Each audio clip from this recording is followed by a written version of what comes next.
રંજનબેન તે 2-2:30 વાગે આવ્યો, મારીને વયો ગયો. અમારી ઘરે ઓલા ઘરે અમે સૂતા હતા, ત્યાં આવ્યો અને ત્યાં ધબાધબી થઈ તો અમને ખબર પડી.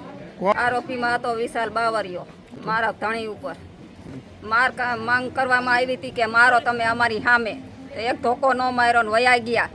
અમારી માંગ છે કે અમારી સામે એને મારો, સજા મળવી જોઈએ એને.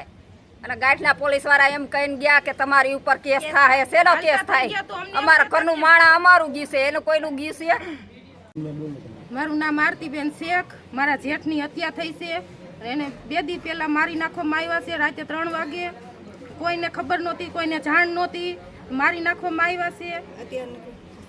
વિશાલ બાવરિયા કણે લઈ આવ્યા હતા. અમે ઘણી માંગ કરી કે અમને મારવા દો અથવા તમે મારો. એ લોકોએ માર્યું નહીં ને અમને મારવા દીધા નહીં. છતાં એ લઈને ગાડીમાં લઈને જતા હતા તો અમે વાહે ગયા કે ભાઈ અમને થોડોક તો અમને મારવા દો, અમારી રીતના થોડો. અમારા જેઠને માર્યો છે, આ કોઈના બાપને માર્યો છે તો અમારે હક બને છે એટલો મારવાનો. એ લોકોએ અમારી સામે એક ધોકો ન માર્યો, અમને ન મારવા દીધા. અને બીજા નંબરમાં એના જે મોટા સાહેબ આવ્યા હતા એને એમ કીધું કે હવે તમે તમારી ઉપર કેસ કરશું અને તમારો કેસ હાવ બોધો કરી નાખશું એમ કહીને ગયા છે. અમને અમારી માંગ એ છે કે ફાંસીની સજા જ આપો. આટલા બધા ખૂન કરીને પછી જાય તો એને ફાંસીની સજા જ થવી જોઈએ.